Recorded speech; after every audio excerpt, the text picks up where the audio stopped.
LaDonna's going to give a brief bit on the author, and then I'm going to give you an overview of context and what was happening during this period of time in war. I'm going to show you some pictures, some graphics that are not going to be pleasant to you, but for those of you that read the book, it wasn't a pleasant life for those young men. And we got to make sure that this thing doesn't happen again. And ironically, I'm a soldier. I was a soldier for 30 years. And I'm the biggest anti-war person going. I was then, and I am now, that none of us ever want to engage in war and to have our young people go through what these young men went through.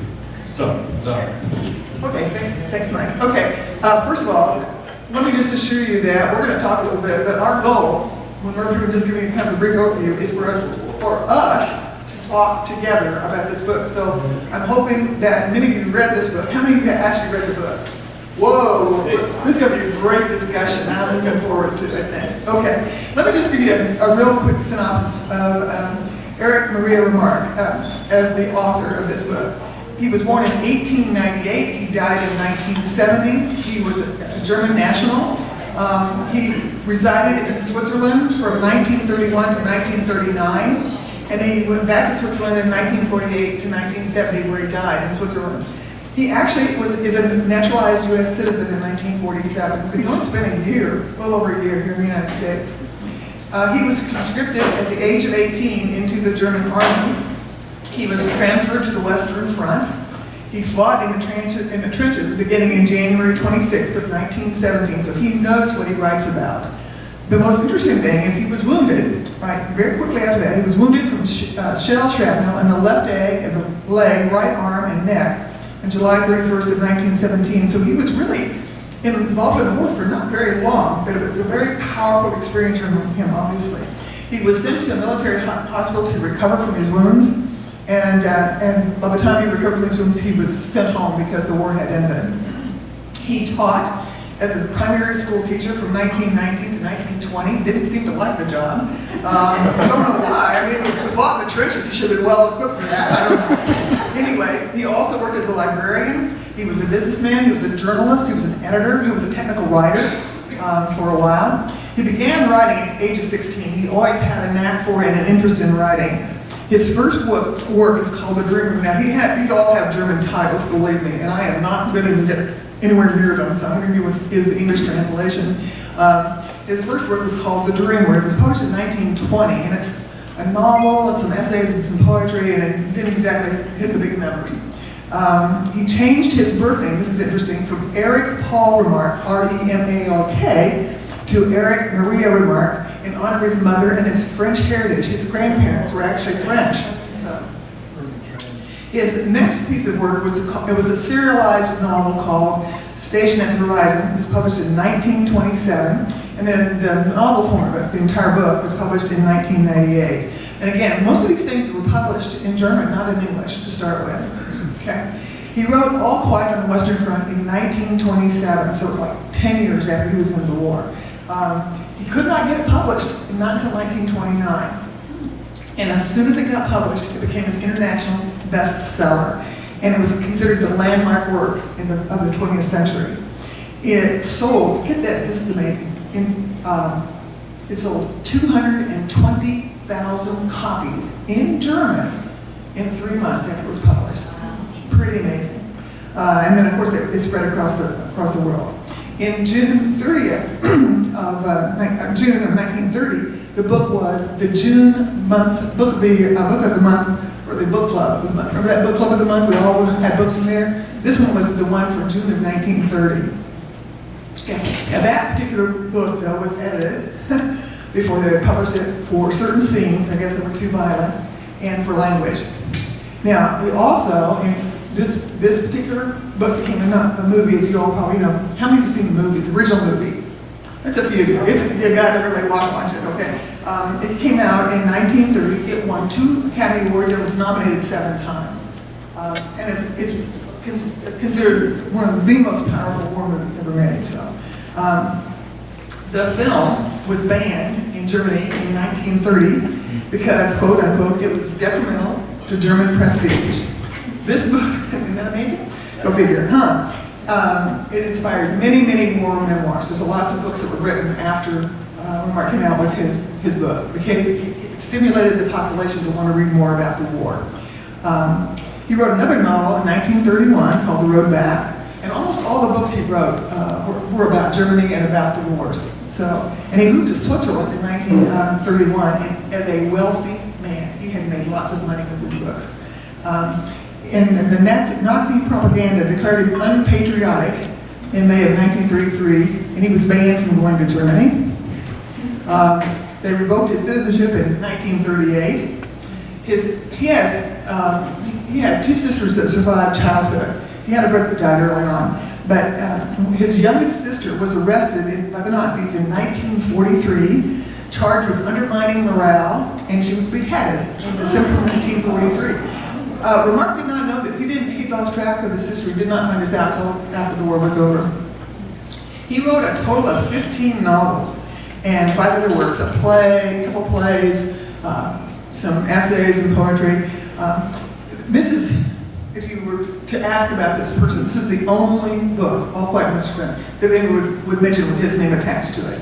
He was not as successful as his other work. He married an actress in 1925 named Tuta Zambona. They divorced in 1930.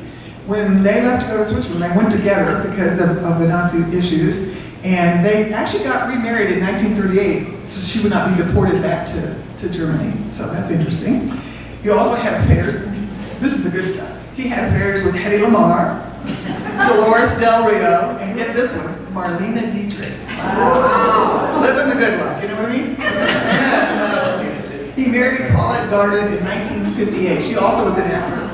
And then he died of heart failure in 1970. And when, before Paulette Garden left a $20 million grant to the New York City University for an institute on European studies in his name, and that still exists. So, all right.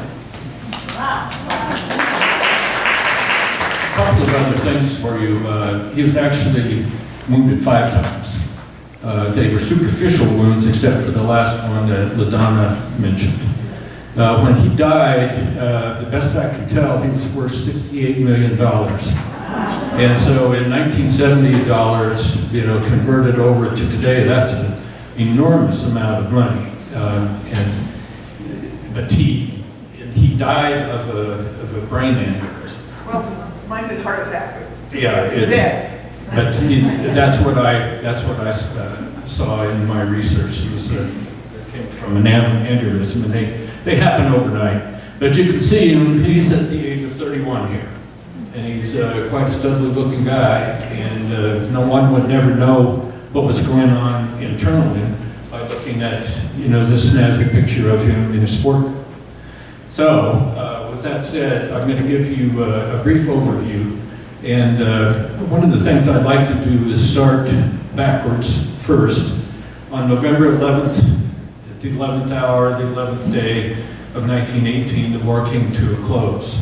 Does anybody have any idea how many men were casualties that day, up until 1100? There were, it's a total of 10,944. And of those, 2,738 died.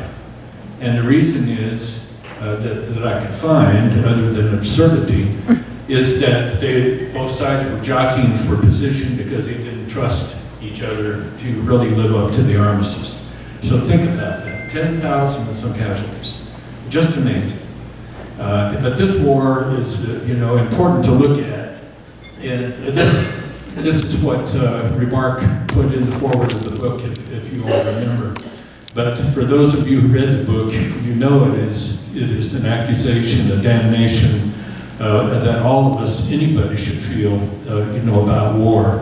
And in particular, these young men who lived under that fear and the emotion of dying just constantly, for all the years that they did. So I've got to get over here so I can see a little bit. The reasons for the war, imperialism. And imperialism, I think most of you know that Britain had India, and Britain had Ceylon, and then France had Indochina and Northern Africa. And Germany, after the War of 1870, where they beat France, came together as a nation, and the world was never the same. And because they started being aggressive and competing with the other countries, and by the early 1900s, they were spending as much or more on arms as the others, but they needed some sources of income. And one of the things that made them feel good about themselves was to be an imperial force. And so they had colonies in Africa. But they clashed all the time, and this expansion made the British and the French and the Russians very nervous.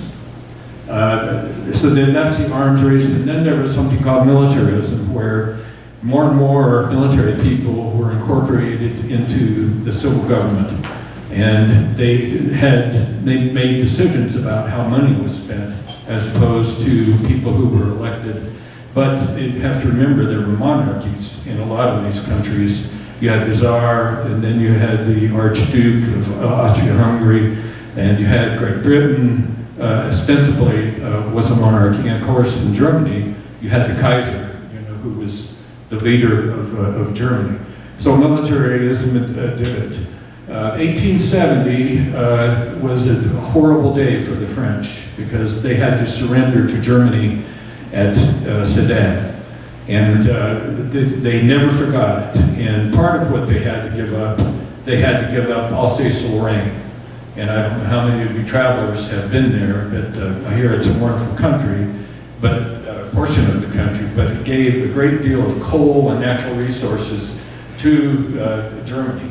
And they used it to fuel their militarism and the arms race, building battleships and so forth.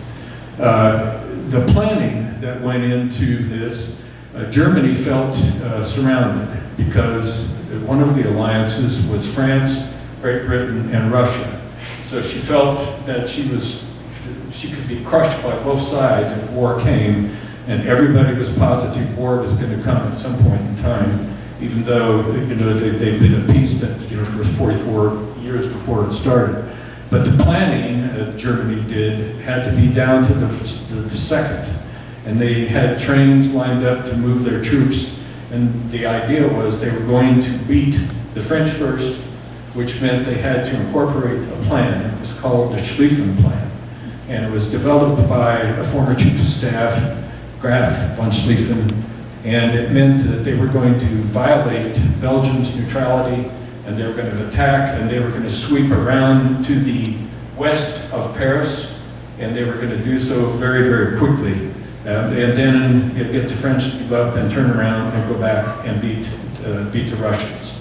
So they had timing on their minds, and that's part of the reason World War I got started so quickly, is people needed to get a jump on their opponent, and Germany certainly did it. And so the Allies, as I mentioned, France, Russia, and Great Britain, and then the Central Powers, Germany, and originally Italy, until Germany got started with the war, and then Italy went over to the side of the Allies, but the Austria-Hungary and the Ottoman Empire. The next one was interesting too, nationalism. And nationalism is basically patriotic feelings and willingness to sacrifice for your country. And all of these countries had that belief that they were all willing to do so and to get their lives. It's easy to sit around a beer hall in Munich, talking about it than before they got to the trenches themselves. But and there's a lot of cultural superiority, meaning that the British thought their culture was superior to Germany. Germany were Huns. The French called the Germans Bosch and thought them inferior to them. And so the Germans thought they were superior to everybody else, and so did the Russians and so forth. I'm going to show you more on this number 8 in a minute, but people really didn't understand what industrial age warfare could do. And that's going to be part of the reason you're going to see statistics of all the millions of people who died, civilian and soldiers, because of this industrial age warfare, and it was truly horrible. The Balkans, I think that you've all heard about that. The Archduke and his wife, Archduke Ferdinand and his wife were assassinated in Sarajevo in early June of 1914 by an offshoot Persian nationalist called the Black Hands. And so they both, this guy who shot them was a very good shot because he killed both of them as they stood in their car. And that started everything off. The directives came down from Austria-Hungary to live up to a proclamation. The Serbs said no. The Serbs were allied to the Russians. The Russians came to their aid. Germany gave a blank check to the Austria-Hungary people who were nervous about the Russians. The French and the British were, it goes on and on. All these alliances meant that people were going to have to fight. That's what they were committed to, and they went ahead and did it. And then there was a lot of news and propaganda in each country that vilified, demonized, dehumanized each of the people that they were competing with. Not yet so much in war, but then it really took off after the war started. So this is what we're talking about. The machine guns mowed down just thousands and thousands of people because in no man's land, as you read, they had to charge across in open fields except for the pockmarks from the shells, sometimes as little as 50 to 100 yards. And sometimes it was a mile, but the machine guns were big killers. Worst killer of all, 75% of the people who were casualties was due to artillery fire. And of course, the trucks were able to move ammunition much faster than the horses had been able to do so in the past. So they had huge guns that would blow trenches into smithereens, and that was long-range artillery on both sides. And then an airplane came in, and it's kind of a nascent thing, but they were using machine guns, and they dropped some bombs, and so it was kind of a harbinger of what was going to come in World War II and thereafter with the airplanes. Poison gas, an insidious, awful weapon, and you read it in the book, the things that it did to people that burned up their lungs, basically, and caused them to die from asphyxiation, coughing up, their burnt lungs. And as in the book, Cat and his people help people learn how to cope with it and don't go down into the bottom of the shell hole because that's where the gas is going to linger, for example. And the poison gas was introduced and used, and then the big shock to me, why nobody used it in World War II. And I thought it was, I think everybody thought it was going to be used again. The rifles were extremely powerful and extremely good. Some of them held 3-4 round clips, so that almost all of them were bolt actions, but they were much improved. They used a lot of grenades and bombs back and forth, as they fought inside the trenches. And right before they got to the trenches, they threw the bombs and grenades in and devastating. They had to go through mines, and of course you step on a mine, you get obliterated. And that's basically what happened to them. Tanks were introduced in 2015, and toward the end of the war, Americans were very successful with tanks under the leadership of none other than George Patton. And he was a colonel then, and he carried that on in the future. Then on the German side, the guy that, I don't know if you've heard of him, his name is Heinz Guderian. And he was the father of the Blitzkrieg, and he learned much by being in World War I to see the stalemate, and he devised the Blitzkrieg that was a combination of artillery, tanks, and radios to be able to get around this trench warfare business. Barbed wire was horrible. In fact, deep into the research I did, the Germans' barbed wire was so tough that the French didn't have cutters that could cut through it. And so a lot of times their men would just fall over on top of it or try to get through it, cutting their ankles and cutting their legs before they were shot. And then, of course, flamethrowers, and another insidious thing when you're killing. We used them in World War II for sure, and in World War I. but I believe it was the Germans who introduced them.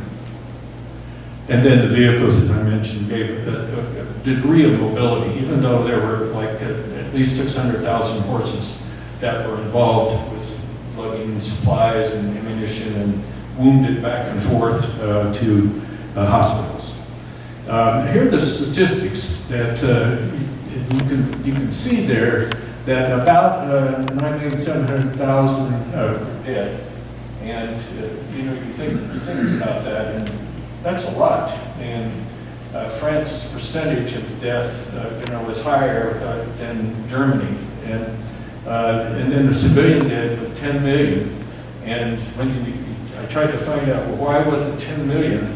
And it was because of disease, it was because of starvation, and it was because of being, inside, caught inside, the fighting that went on. And if you were in there, you basically didn't have a chance because you had no dugouts, you had no trenches, you had nothing else. But you can see up there that the WIAs for France, 4,266,000, and KIAs, 1,300,000. And I point that out because when you look at Germany, they had 4,200,000 and some wounded and 2 million killed, but Germany had a bigger population. So France, took it worse. And, you can trace that, though, into 20 years hence, when World War II started and the Maginot Line and pacifism rose in France, and Germans were able to figure a way to beat them in just a few weeks, and the French gave up. I didn't put everything on here. The Ottoman Empire lost horribly, and the Russians, but you add it all up, and you get a total of 9,700,000 dead, about. And the reason I say about is lots of men, were blown apart, and you could never help bury them or return them to the ground. I put some good reads up here. The difference between the colors is I've read the ones in white, and I haven't read the ones in yellow. But I've heard that they're extremely good if you ever want to, read, some good books on all of this. A particularly good one was Goodbye to All This by Graves. He also wrote I, Claudius, and he was a wonderful British poet, but what people don't know is he was a soldier that fought in the trenches for 4 years. He got terribly wounded after the second year, and then he went to a hospital and helped train the troops then. And of course, you've all read Seven Pillars of Wisdom and Farewell to Mars. Really great books. The number one that I could find was Tuckman's The Guns of August.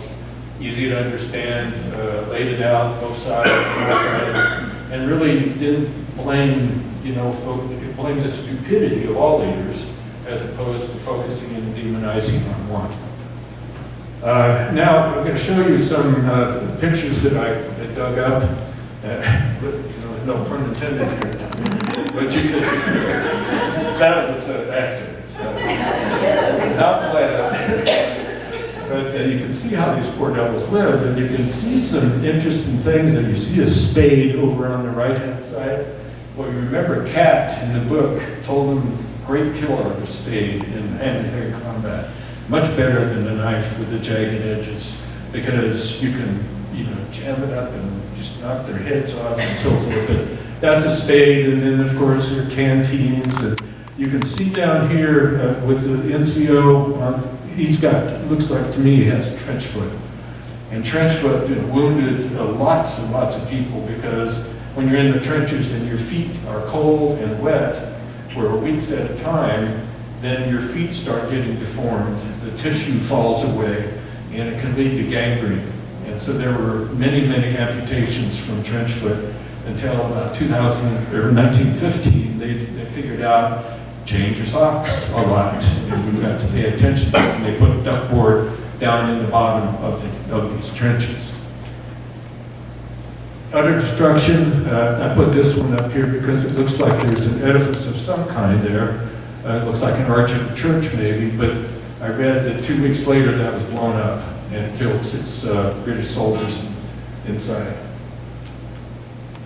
Life in the trenches. Here are some Germans, and I think if you study this closely, you can see a kind of a remorselessness and that we have to do this in grim, that it's like they just don't want it. They know they're going to die, but they're going to go, and they're resolute to do it anyway.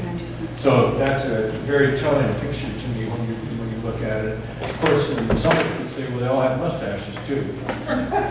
Hitler had mustaches. He fought 4 years in the war. Here's a good picture of a trench, and you can see there's the dead guy over there on the left-hand side. And the right side, I wouldn't want to get in his sights because he looks like he's really unhappy. He probably has been getting bombed a lot, shelled a lot. But how would you like to live in that? This on end, it's just, I can't imagine how it must have smelled and felt like, and the fear. On top is the trench line, and the soldiers are going forward to go over at the top. And what I put here is that you read about Earth in the book being friendly to that they can get into, but Earth doesn't forget. And I'll talk a little more about that in a minute with Verdun, because I have visited Verdun, and I can tell you it looks much like the same at the bottom. There's still pockmarks. There we are. This is terrifying. You're killing machines. That's a machine gun, and that's how the mask these young men had to live in. And it looks like you're like troglodytes or some kind of a critter from outer space, but that's what they had, and they had to get it on fast, otherwise the gas would get you, and you would be on your way to dying. And then there were rats, and you read about it, and they were ubiquitous. They were huge because they would feast upon the corpses that were left inside all the time, inside the trenches all the time, because the shelling was so intense that nobody could get everything out. And but they were slaughtered, and you remember that they played the game, of kill the rat. And I'm thinking that during the latter portion of the war, that their people ate rats too, because Germans were running out of food. Because the country, there had been a big embargo on their country, and they didn't have enough to eat at home, and they certainly didn't have enough to eat in the trenches. And there it is. That's what the tank looks like.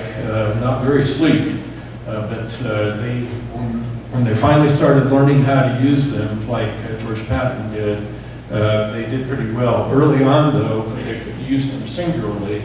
They didn't work well. The Germans would just get underneath like this one, and they'd throw bombs underneath, and it would blow them up. They didn't protect themselves well. This is trench warfare, and just to show you there are lots of dead people lying around, and that's why the book talks about you almost become inured from death, and the emotion goes away, and you just get over it because you have to take the next step to save yourself. And this is what they had to do a lot of times, is have basically mass graves and put people, lots and lots of people, because there were so many. And these are French, and the French had the blue tops, and life in the trenches. And it's 475 miles of trenches from the English coast channel to Switzerland. And that's like going from Boston to Washington, D.C. And you think about that, trenches. And that's only on the Western Front. It's not counting what was going on the Eastern Front either. 1 in 10, that was your option of dying. And you had an average age of a time of 6 weeks before you would die. And so odds were not good for you, basically, that's saying. There were deserters, but deserters were shot, and not a lot, and then they were also sent to prison. In fact, in 1916, the French mutiny, the French got tired and said, I ain't doing this anymore. And they truly did lots and lots of divisions. And a guy named Pétain came in. he changed things around. He started listening to the men. He started giving them some time away from the killing and get them home. And finally, they ended up overcoming. But they also used, they would decimate, and the Romans used to use decimation, and that's picking 1 out of 10 of every mutinous centurion's group, and they would kill them. And that's what they did too. They discovered something called shell shock. And I imagine in every war heretofore, before this, there was shell shock. But people didn't, they thought it was cowardice, or they thought they were scamming, but they started studying shell shock and what to do about it. And for sure, the Brits, I know, had hospitals back in Great Britain where they would take people and try to figure out what was wrong with their brains and try to heal them so they could get back to the fight. Trench foot, we've talked about, and then the stench I got out of this book, that it was just overwhelming, and you can imagine all the time. It was so bad for these youngsters. And so here's a picture of a young German guy. Where's the glamour that they marched off to? They thought it was going to be glamorous, but they didn't understand what it was going to be like. And a little bit on the Battle of Verdun. And this was the longest battle of the war. It was a German initiative, and this was how stupid it was. They were going to bleed the French white. That was the whole goal. It wasn't to take land or anything else. They were going to bleed, get the French to keep attacking, because that was such an important place to them. And of course, it did not work. Didn't work. French rallied, defensive battle ensued, but it went from February of 1916 to December of 1916. The total casualties, 750,000 people. And you can look at the German dead and the French dead. And a lot of those wounds, though, were amputations. And that was one of the worst things that could happen to a soldier is lose a limb or multiple limbs. And that is what one of the things they were most afraid of. This is the initial attack, and you can see them throwing bombs and grenades up over the top. These are Germans attacking the French. And this is a French cemetery that I saw, and these are Frenchmen here in the cemetery. And the German cemeteries are not as well kept, and they're farther away. They didn't intermingle them, at least in this particular place. But it came from the Dumont ossuary. You know what an ossuary is. It's where bones are collected. And that's this ossuary, and when you get down the hill and you're looking up, and I visited that ossuary. And as you can see, it's long on the bottom. And at one end was a memorial for French, and the other end was a memorial for Germans. And there were candles there, and it was so quiet when you walk in that you could hear a pin drop. There was nobody talking, nobody doing anything other than crying. You could hear women crying from both ends.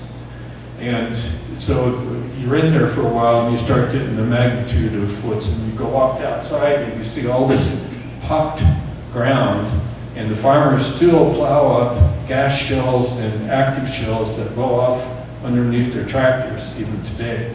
And they, if they can, they drag the shells out and they put them alongside of the road where the French army comes along and blows them up. But with this ossuary, when you walk around to the side, you can look down in underneath because they have glass windows, and guess what's down there? 130,000 bodies, there were bones of men they could not identify. They were so badly destroyed. I tell you, it was an overwhelming sight that I'll never forget as long as I live. It was, you walk away from this, they said, how can man do that to men?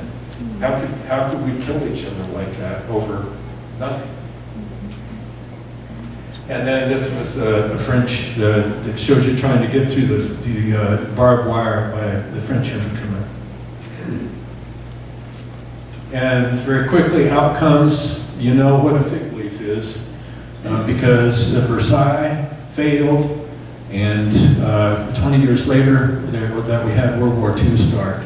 We had Germany that was, they were unsubdued and they were brimming with hatred, and they were hit with huge reparations. And they didn't think they should be accused of starting a war any more than the French or the Austrian-Hungaries in Serbia or whoever else. But you can also see that Nazism is going to come out of that, one of the most evil ideologies that's ever walked the face of the earth, if not the most evil. The Maginot Line and pacifism, like I mentioned with France, why they were beaten so quickly. We saw the statistics in the demise of monarchies. Of course, the Tsar went away and the communist Bolsheviks went in, and Austria-Hungary broke up. The Kaiser abdicated.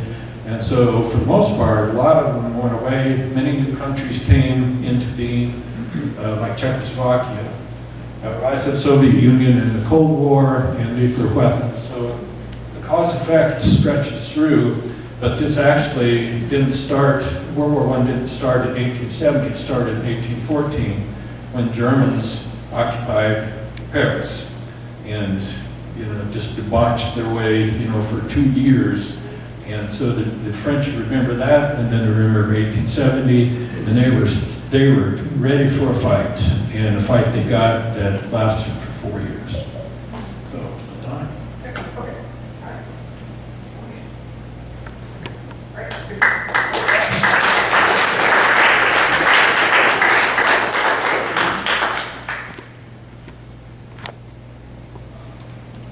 That doesn't give you pause for thought. Nothing will. Okay. Here's what I'd like to talk about, or at least get started. And again, this is to be our discussion, not me lecturing.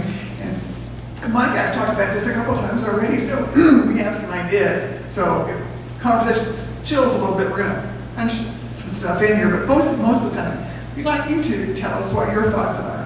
One of the things I do want to kind of give you, and Mike really gave us a list of 10 books that were very important books about World War I. And I just wanted to mention to you that anti-war literature has been around for a very long time. And the first thing I've ever read that was anti-war is by Aristophanes. It's called Lysistrata, and it's a play. And the women knew how to fix war. They withheld sex, and it worked. So there you go. There you go. So these guys kind of missed the boat. They could have done a better job, maybe. And there's a lot of very famous books that are pacifistic. The Red Badge of Courage by Stephen Crane was written after the Civil War in the 1890s. Hemingway's books. We mentioned A Farewell to Arms, which is World War I, but then last year we did From the Bell Tolls, which is World War II, which is also very much anti-war. James Jones, From Here to Eternity, A Thin Red Line, and Joseph Heller, Catch-22, Kurt Vonnegut, Slaughterhouse-Five. And then when I saw these photos that Mike had found, I thought about Peter Jackson's documentary on World War I. It was called They Shall Not Grow Old. It was out about 2-3 years ago. It is the grimmest thing you've ever seen. And so there's been a lot of history of anti-war literature or films for a long period of time. My question to you, and I think we should talk about this, is why is this the greatest anti-war novel ever written? And you can look at any piece of critical writing about literature and novels and this topic, I guarantee you this is the first book on their list. This is the book that sets a pattern for anti-war literature. It's the book that people remember to this day in terms of what it meant. It's not something that has been overlooked. So that's one of our questions. What makes this book the greatest one? Because there's lots of them, and we need to figure that one out. So, anybody got an opinion? Yes. Something I found interesting is that, number one, growing up, I didn't hear that much about World War I in school. Okay. I heard more about the Civil War and also World War II, and after that, Vietnam. But what I got out of that book was, some of the first things he said was, why don't the leaders, the young men that are wanting this war, you fight it, don't bring in the young ones. There you go. Did you hear what she said? She said that most of us Americans probably have less information about World War I than we do about any other war. We know more about World War II, we know more about, obviously we know more about Vietnam, we know about the Civil War, we can go back a long time, the American Revolution. There's a lot of stuff we know, but we don't have as much information about World War I. as I think we do about other things. And so I think that's a really good point. And I think what you just said is correct. One of the things. But it's also Go good ahead. that you're asking why. And remember, throughout the book, one of the themes that goes from the start to the back is they ask why. Yes, always. Why are we doing this? And secondly, in all wars, you know, they're so stressful that young men and now young women have to do it because older people's bodies can't take it. But on the other hand, there's a huge amount of hypocrisy that youngsters think about real old people who send them off to die, and particularly if the goals and objectives aren't clear. And I think you saw that here, the profiteers, the Kaiser and his absurd visit.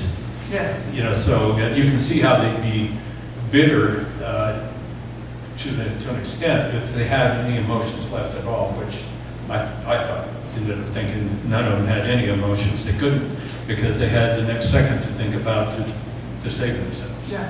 Let me just read a little comment here, because I think what you said is really accurate. This is early in the book, and Kropp, do you remember who Kropp is? He's the young man who's the thinker, who's doing all the thinking.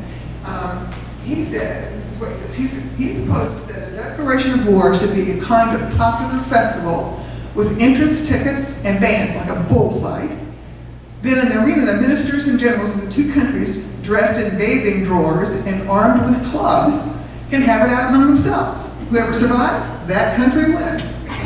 Come on. That would be much simpler, and more than just this arrangement where the wrong people do the fighting. So the young men sense that right away. Joe. I would think that it's so renowned and sticks with people so permanently is because it's very personal.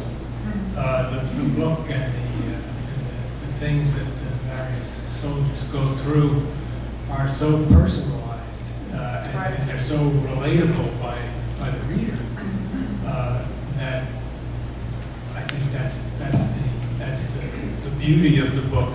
That's an odd word to use. But Well, you can imagine being there. Yeah. It's almost like you're personified. you can put yourself in In their skin, you can smell in it. their You can, skin. I think all of us have been afraid, and so we understand what fear is, but we don't know what terror is. Right. You know, terror of, there's a bomb going to land on me next. Yeah. One other thing I want to mention about this one, we're just kind of just as you think about this, but I think one of the reasons this book is so easy to relate to is it's very universal. It is, and I know that Mike had this conversation also, I'm not sure you agree with each other, but you know, when I read this book, I don't sense the exact location in France or Germany.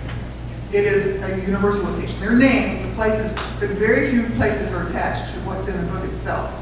We know it's about World War I, we know kind of where it's fought, but it's really not specified.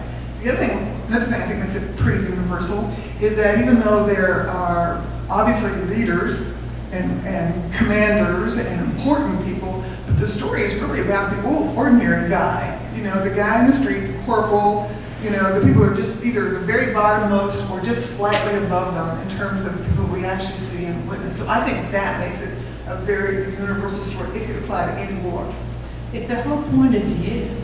You see his point of view, what he has seen, and you feel it. You feel everything. And it's the point of view of the soldier, and that's what's different about it. Yes, go ahead. Jane, right? Jane Yeah, said, that's- next. I don't think You know, I think one of the things about, obviously, he was a German soldier. But when you read this book, it doesn't really matter. And if you've read any books, any of the first person sort of grunt literature out of World War II, out of Vietnam, they're all the same guy, you know, and we all know this guy, you know. These are friends, the guy we went to high school with. There you Yeah, go. he's the guy we went to high school Yeah, with. exactly. And that's why, I think that's what is so powerful about this. And I think that's why probably it was an international bestseller. That you could be French, you could be British, you could be American. you know the Scott. Or maybe you were the Scott. There you go. Yes. The thing that struck me about this book is it talked about the upper echelon making decisions. I thought of abuse versus discipline, all those kinds of things. But the thing that struck me most was the youth, the people who had people at home, wives, families, etc. He didn't talk much about that because he didn't know about that. But he talked about there's no past, there's no future, there is absolutely nothing for us to relate to, and we've got to keep this in our heads. And he vacillated between being able to do that and not. Right. And he was still talking about that at the very end. Yes, yes. Well, and what was interesting too, as he visited home, it ends up the roles were reversed. Mom and sister and dad should have been, taking care of him with all he's been through, but it ended up that he was taking care of them, and pacifying them. And it's, I think the term, and you would know this, Sandy, better than I, alienation. They slip away from what's normal, and they become able then to exist. It's inurement, exist with what's abnormal and awful. You just make an adjustment, and Paul, if you remember, was worried, terribly worried about surviving because he didn't think he could go back to being normal anymore. Right. And if you multiply him by all the people who experienced this horrible war and any horrible war and trying to integrate them back into society, then you start getting the long-term cause-effect relationships of war other than just the immediate killing and maiming. I think I want to come back to your point just for a second, because I noticed this in a lot of places in the future. Well, I usually had about 200 little yellow sheets the other day, and I've got about 15. But anyway, the point is, this is what Paul is thinking. And by the way, this is kind of an unusual book, because there's two things going on in the book. First of all, there's a narrative about the events that are taking place. We hear about the bombs, we see that, we get all that going on. We see some really, really funny things. I'm giving you my favorite line in a little while, but we see all the action, and it's truly written about pretty clearly. It's more clear than perhaps many of us would like to have read. But the other thing that's going on in this book, which is kind of ironic, is that we have a reverie from Paul. Reveries are about looking back on things and thinking pleasant thoughts normally. In this case, it's ironic because Paul is always thinking about what he's seen and what he's done. Some of it's good, but most of it is not good. So there's that reverie, that thinking process that goes on in this book. And this is one of the quotes I'd like to read. And this is Paul's reverie. He says, "And men will not understand us, for the generation that grew up before us, though it has passed these years with us already, had a home and a calling. Now it will return to its old occupations, and the war will be forgotten. And the generation that has grown up after us will be strange to us and push us aside. We will be superfluous, even to ourselves. We will grow older, a few will adapt themselves, and some others will merely submit, and most will be bewildered. The years will pass by, and in the end, we shall fall into ruin." This is truly the lost generation. Now, there's another comment. Yes? Okay, so you guys have pretty much said most of the things I was going to say. Sorry about the thing, but I was going to mention this was very poignant for me to read about because my grandfather fought in World War I, and I remember as a young girl going to his home and finding him at times. He would be in a study and he would just be sitting there looking out the window, and he just had this kind of lost look on his face, and I never knew. I didn't understand why, but.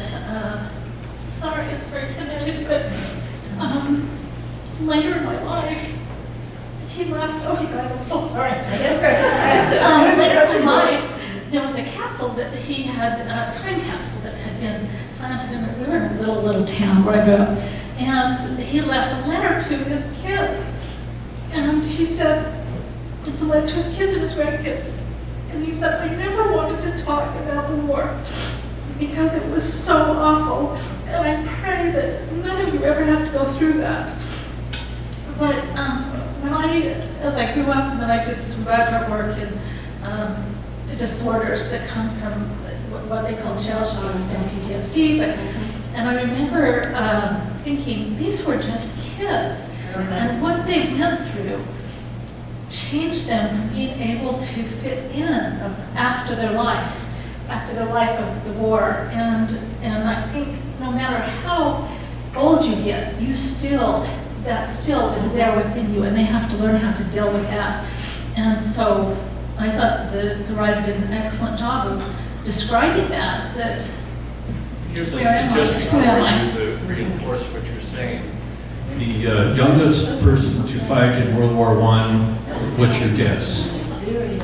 14. 12. Oh my God. And the oldest to fight,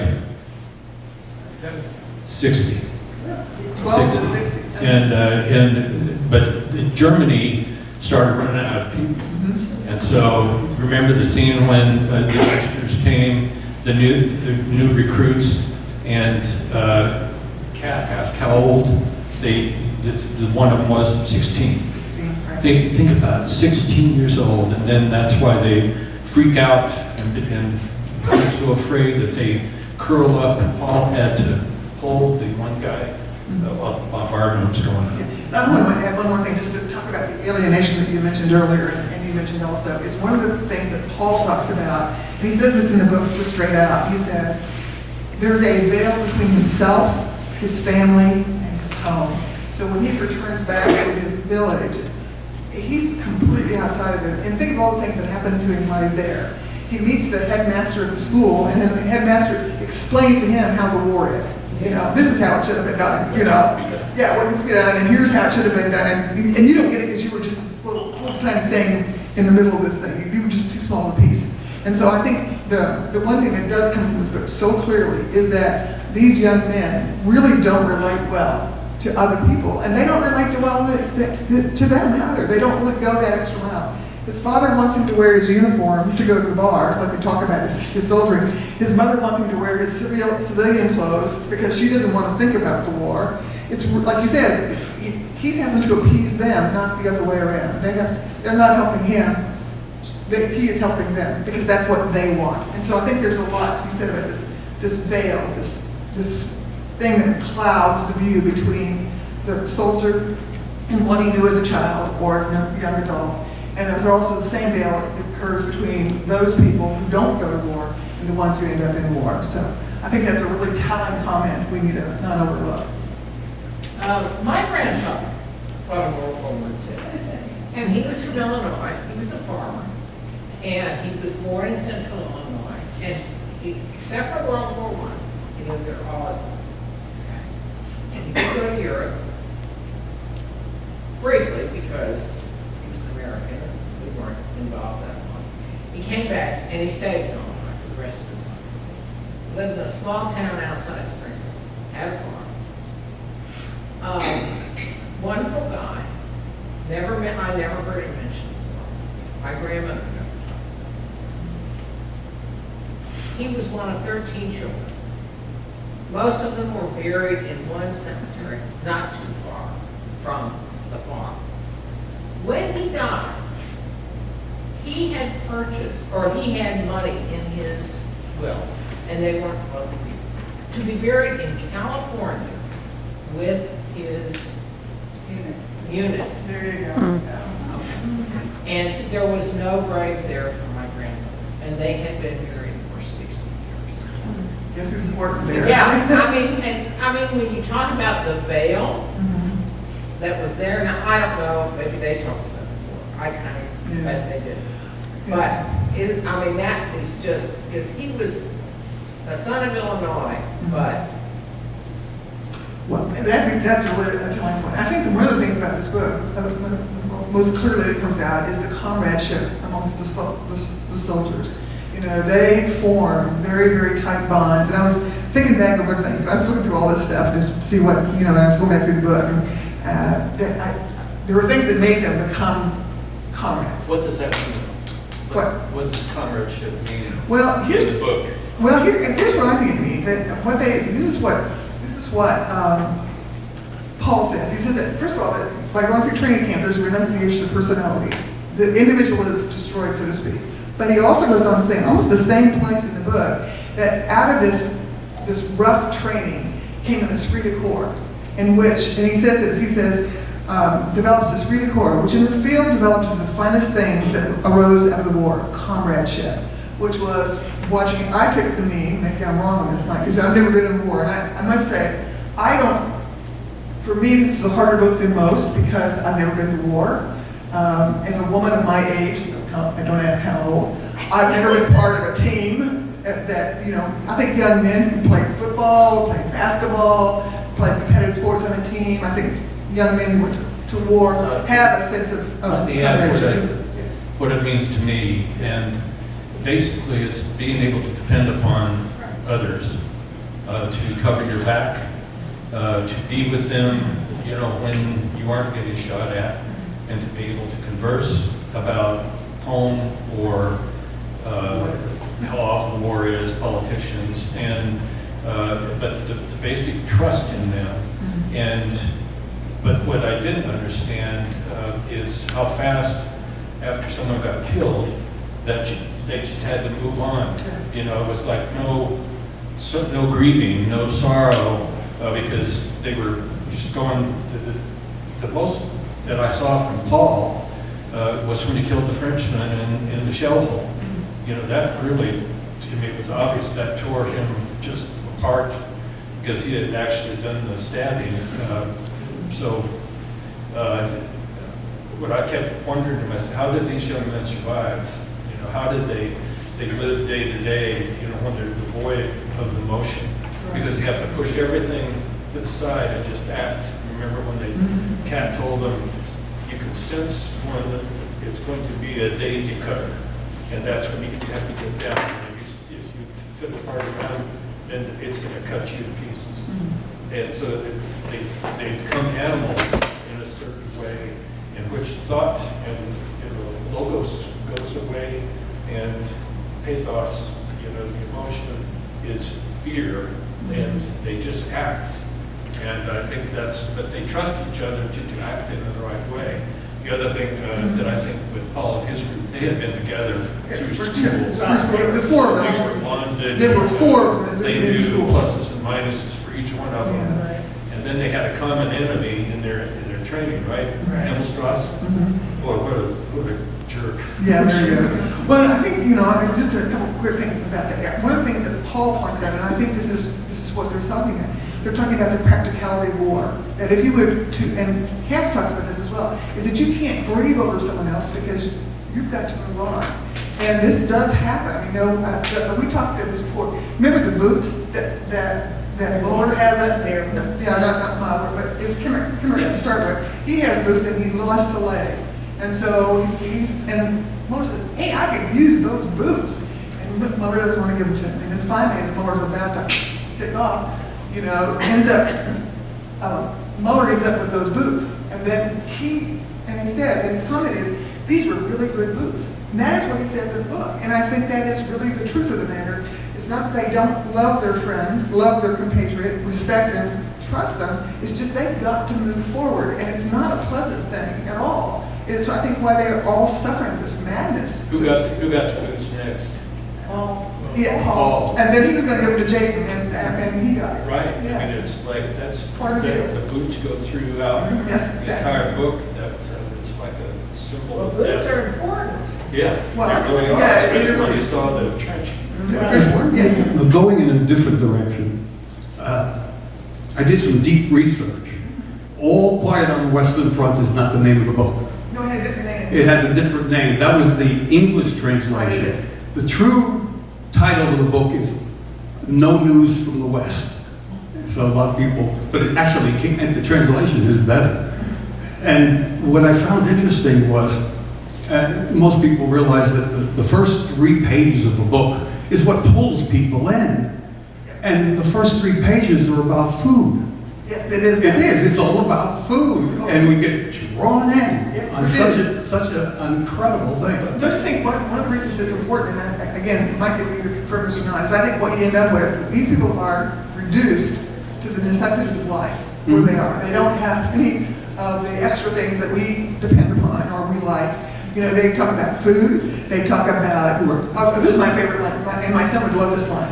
They talk about farting. I mean, best line in the whole book, it says, every little being must be heard as well as seen. And it pulls us in. Yeah, so, I mean, you know, and so I think that's wonderful. They spend their time, they talk about sitting around in latrines, sitting around in these little boxes as they're having dysentery, that's how they have their conversations, you know? I mean, in the shelter and clothing, and you mentioned the Kaiser coming in the fancy uniform, and as soon as the Kaiser's done, they take the nice uniforms away and put them back in lice rags. And so, I mean, you know, you think about what they're talking about, and they talk about the French girls, you know, they talk about food, digestion, latrines, shelter, clothing, safety, communication, sex, sleep. And so, you know, you realize that for them, when they're away from the front, and I do talk about this very clearly, when they're away from the front, this is how they live, because they can, by concentrating on these things, they can forget the terror of the war for a time being. They can save themselves from madness for a time being. And I think that's really critical, and maybe that's why they become comrades. I don't thoroughly understand that totally. I think it is. But Those really guys important. sitting around and they talk about food and they Food, talk about they drinks. rations and stuff. They Yeah. scratch, they fart, they, you know, if they kill lice in this book. You know, that was another just creepy thing. The lice all over them all the time to the point where they have sores all over their legs. But they can't change clothes, they can't wash. And they get used to that state of being, you know, you just adapt and you kind of just drive on. And kudos to the writer, because it's a narrative. And normally in a narrative, you wind up writing I, me, mine. And he literally gets away from that. He goes, I, me, mine, they, them, those, and then he goes into us, we, and he just keeps circulating that over and over till you never get bored. And lastly that I noticed was, like when you're watching a movie and somebody coughs in a movie, you go, he's dead. Well, everything is in the past or the present. That's all we keep hearing, is past, present. Whenever anybody speaks about the future, they're dead. Right. They're gone. Anybody, I'm gonna go home, buy a farm, and marry my best girl, he's dead. Yeah. You can't talk about the future. Right. What does fatalism do to one's soul, though? You know, Sorry? you have to agree.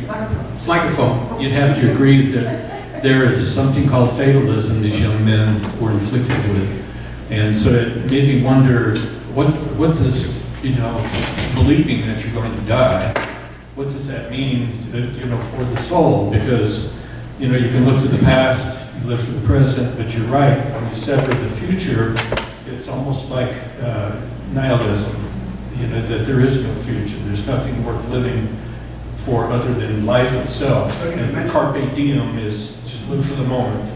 Well, actually, I did have a conversation in the book about their futures, and I was interested in that, because that's a really good comment. They do that. And they ask, and Hans, I don't remember his name, Hyatt, he was a peat digger in his real life before he went to war. Thank you. And he says, you know what?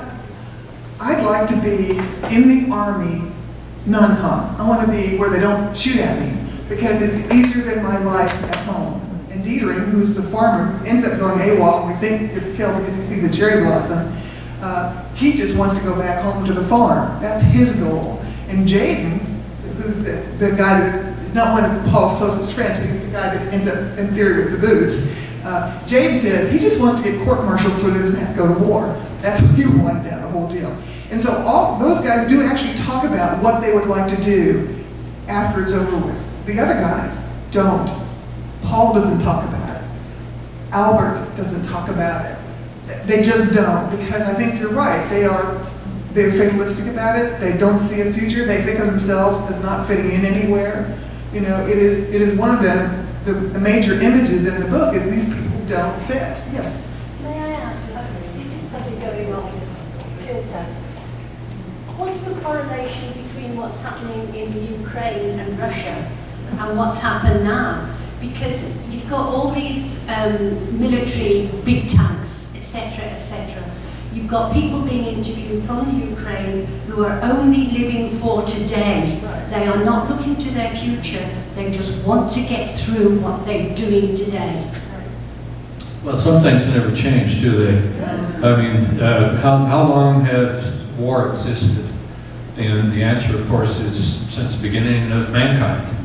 And for some reason, with all the beauty and all the wonderful talent and smarts that human beings have, we can't, for some reason, we can't stop killing one another, and it's usually over power.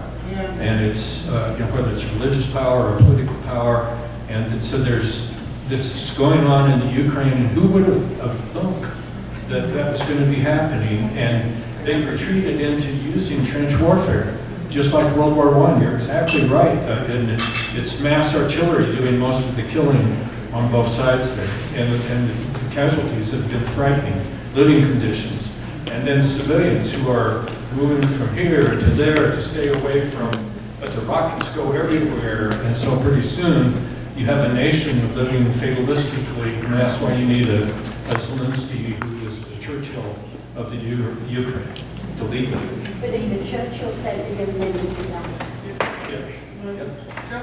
In Europe at the beginning of the war, was anybody who was in either military power or political power actively trying to stop the war, trying to talk the powers that be out of the war? Joe, most people wanted a war. They thought, it's back to that racial or cultural superiority, and they've been boiling for a fight since 1870, and then everybody else, there was nationalism in the Balkans, and so people were ready to go to war, but they didn't understand what the industrial age weapons were going to do. And when the Germans failed, to take Paris like they had planned, the first battle of the Marne, then they spread out the 474 miles and they went to ground. And said no. I didn't read about any kind of negotiations going on. It was a win or lose. There wasn't any enlightened person that saw what they were getting into. There was I did read about somebody, but it was, it's like, you've got to be kidding. They had no influence. Give up now, Yeah. Well, and think about this. I think, don't you think that Remarque's comment is not about this particular war, it's about war in general? That this applies to any situation where young men one go. exception, though, this book made it appear that guys really didn't hate the French, and the French didn't really hate the Germans. But when there's a war, an ideological war, like World War II, when Operation Barbarossa, Germany invaded Russia, it was an ideological war, Nazism versus communism, and going after Jews, and you dehumanize them. And when you read about, the Russians, lost at least 10 million soldiers killed, 20 million civilians killed, 14% of their population. It was an extermination thing. So sometimes those things, it isn't like that was portrayed in this book. And I think at the start, probably, they hated each other. But in the end, they all recognized, or most of them, thinking people, everybody's going through the same darn thing. And he thinks of remember he refers to the Russian prisoners. He says they look just like the guys in his hometown, And I think that's really kind of part of what this story's about. I think the ordinary guy doesn't necessarily fight the same war. And I'm sure you're right, Mark, about, when there's an ideological issue, it's different. This was just a war for these guys. They were sent to war because they were talked into it by their headmaster. Now, taking a bit of a different direction, it's very much a pacifistic book. And that wasn't the attitude of everybody coming out of World War I. R.F. Delmerfield wrote some fine novels, To Serve Them All My Day, Horsemen Pass By. The British characters go back, they've been injured, but they want to make a better world. Two of my favorite authors, C.S. Lewis and J.R. Tolkien. Lewis had a severe wound in the neck, recovered, went on to lead a productive life, and Tolkien lost all his closest friends, but he went on to become a fine professor and novelist. So it reminds me a little bit of Platoon. Everything could possibly go wrong in Vietnam was in that movie. But I'm not sure it's a representative movie. Well, this was at the end of the war, too. And so Germany was stretched very, very thinly, and if you looked at the lines on how far back they'd been pushed, they knew it was almost over because they didn't have enough shells. They didn't have replacement tubes for their artillery, food, you looked at the rotten canned food, and what's worse is the large numbers of people who died of starvation in Germany at home. And so they knew they were losing, they wanted to cut the best deal possible. Well, it's very pacifistic, and everyone in this room knows Vietnam vets. A few were badly messed up, never recovered, but most of the Vietnam vets I've met in Wilkeston are leading solid, productive lives. They got over that horror. Most of us probably wish we'd never gotten involved in Vietnam. Now, right now, there's a lot of people with PTSD, though, from Iraq and Afghanistan. And I'm not for sure, and you can correct me, but I'm not for sure in Vietnam, people were that sensitive to shell shock. There was a 1 year in and a 1 year out, and so you didn't have to meet. I don't know if the comparison's right. Well, I think one thing I'd like to mention about this too, so we don't get so terribly negative. I think one of the things that I mentioned, I read in one of the critical reviews of this book, is that Paul never loses his humanity totally. He does not. I think the things he does, he provides. He goes to talk to Kenrick's mother, the young man who dies, and he lies to her because she's so upset about sorrow that her son might have died a prolonged death. He gives some of his food and his cigarettes to the Russian prisoners because he sees they're worse off than he is. He does take the French man in the foxhole. He stabs him, and then he realizes he needs to write a letter to the man's wife. Now he changes his mind when he gets back to the front. But the truth of the matter, I don't think he's totally lost it. And he helps. He doesn't do it all, thank goodness.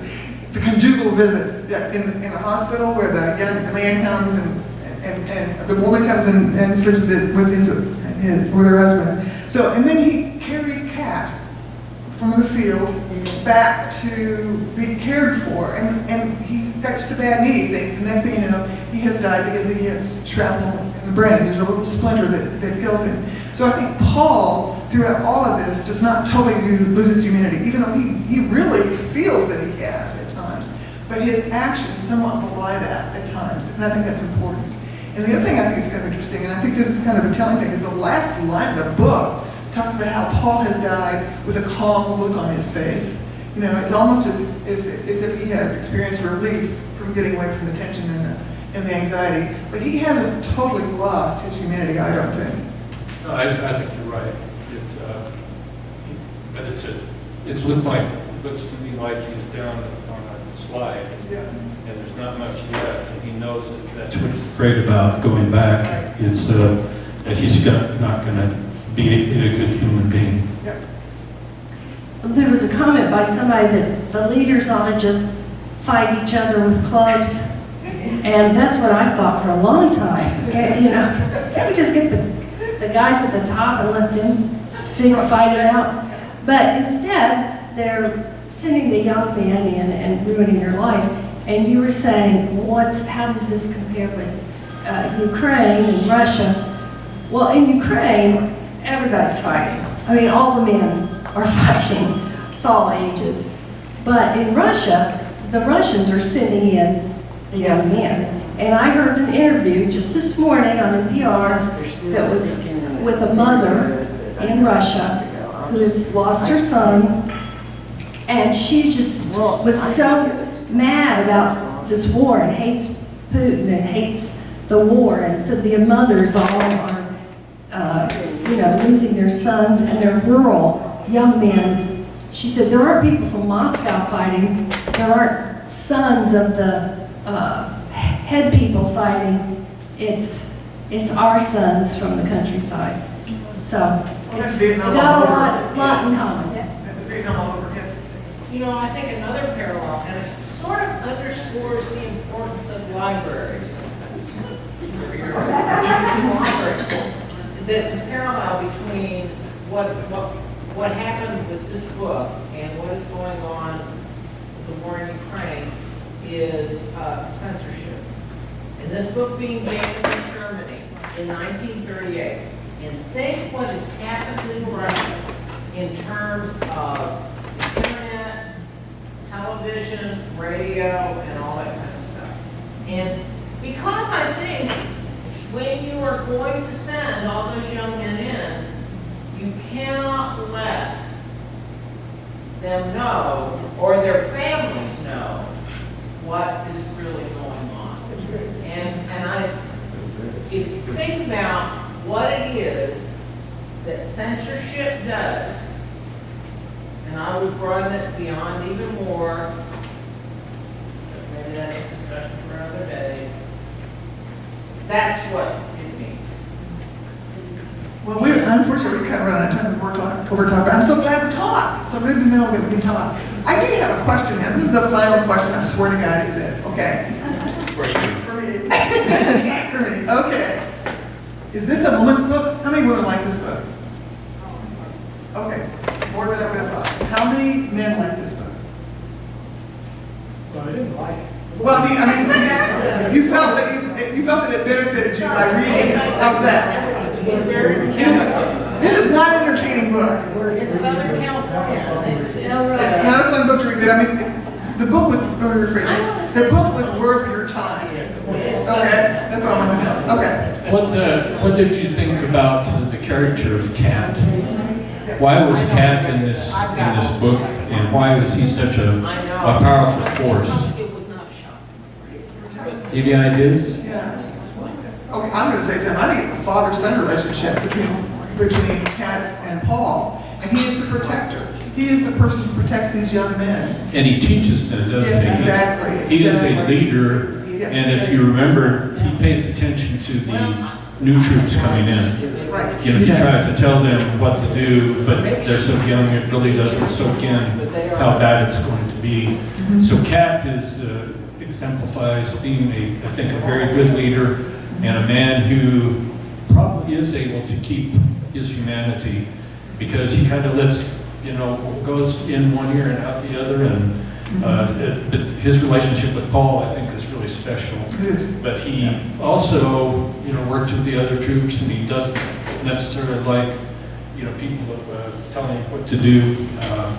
So there's a free spirit there of sorts, and I found myself liking him and hating it when, he died, and it was so ironic Yes. that Paul was hauling him out with all that weight, at least in the 1979 movie. Ernest Borgnine played Cat, he was a big boy, and Paul was hauling him and thought he had him back, and wham, he just went away and didn't even know. The other thing I wanted to ask you, the earth, there's a symbol and a metaphor there that the author brings up, and it's throughout the book. Did any of you did you catch that? Because on one hand, it was protected. They dug it, they dug the trenches, and those trenches were average 7 feet deep and 6 feet across. And so that gave them a degree of protection. And then if you remember when the shells were coming in, that they would push themselves into the mud, into the earth as a protector. And so it's kind of like Mother Earth. Mother Earth is caring for us. But on the other hand, Mother Earth is a place where you're buried. And that Mother Earth isn't real friendly to you sometimes when you get caught in the cave-in of the trench lines. And so it's a plus and a minus with Earth through that seemed to stretch as a theme throughout the book for me. Right.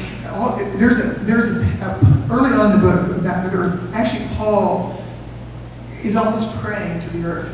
He talks about it. He says, "Oh, from the earth, from the air, sustaining, forces pour us into us, mostly from the earth. To no man does the earth mean so much as to the soldier. When he presses himself down upon her long and powerfully, when he buries his face in his limbs, deep in her from the fear of death by shelter, yet she is his only friend, his brother, his mother. He stifles his terror and his cries in her silence and her security. She shelters him and releases him for 10 seconds to live, to run, 10 seconds of life, receives him again, and often forever." And then it goes on. The prayer is about 3 paragraphs. It's a wonderful part of the book because it does emphasize, how valuable that is. And toward the end of the book, Paul says there are craters within and without us when he talks about their lives, their reward. Anybody else want a last minute shot? Yes. Yeah, I think the most dramatic part in the book to me is when he was in the foxhole with that French soldier that he wound up essentially killing. I think that part on is really a delusional change in him, and I think that's the first time he really sees his enemy as people rather than just a faceless target. And it's sort of toward the end of the book, but shortly after that, he carries his cap, he carries back in his shoulder. Yeah. Wounded, he carries him all the way back, and he gets back to the medical tent. That's dead. Yeah, that's part of the industrialized war, though, is that you're killing each other from a distance. So it becomes impersonalized, making it easier, but you're exactly right. When you're right next to him, and the scene is that he gutted him, and then the guy took time to die, and he went through his wallet and found his wife and his kids, and it's just really heartbreaking. But what happens to him when he goes back, finally when he gets back? You remember who talks to him? Because Paul is very despondent about having killed this Frenchman. Well, it's Kat and Alfred. They reasoned with him and said he had no choice.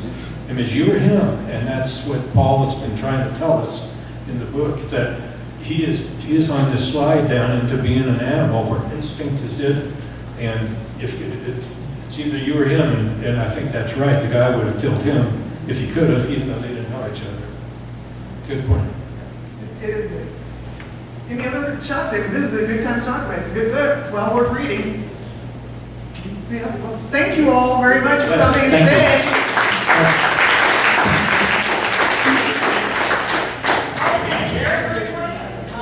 First of all, I'd like to have everybody give a round of applause to the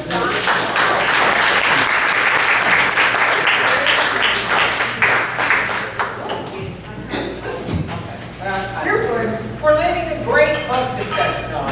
I know that. I think you can know. Anyway, great job. And so we have 2 prizes left, and for those of you who stay, Oh, boy, I have a chance now.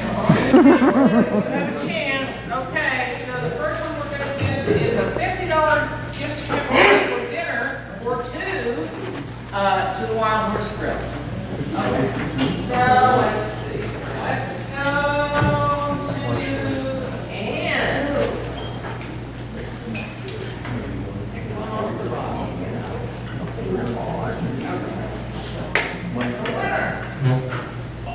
Drum roll is 544-5601. This is somebody who got here early. 5601. They left. Oh, man. Twice. 5601. You missed out. Okay. Joe Bono, you can pull this.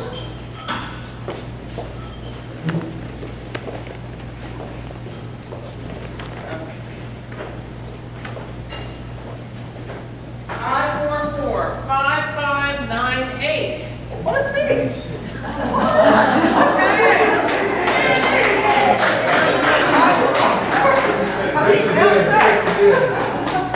Good thing you stuck around. Drum roll, auto prize. Round of golf for 2 worth $110. Okay, let's see, let's have somebody. We'll have Elaine. Elaine will draw this one. Okay.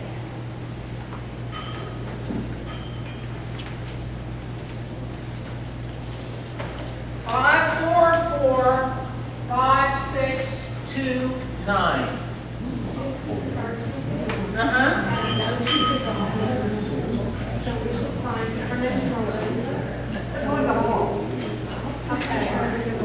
Does anybody know her?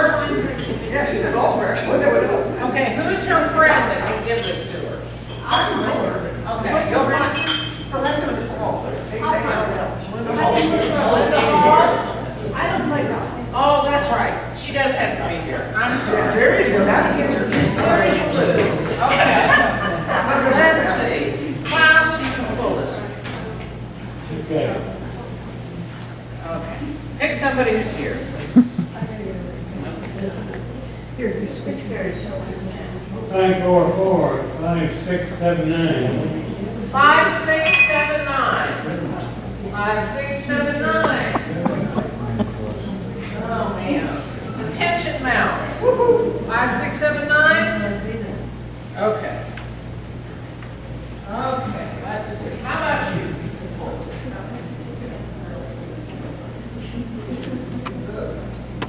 I mean, I keep this all to myself, but I don't think. Okay.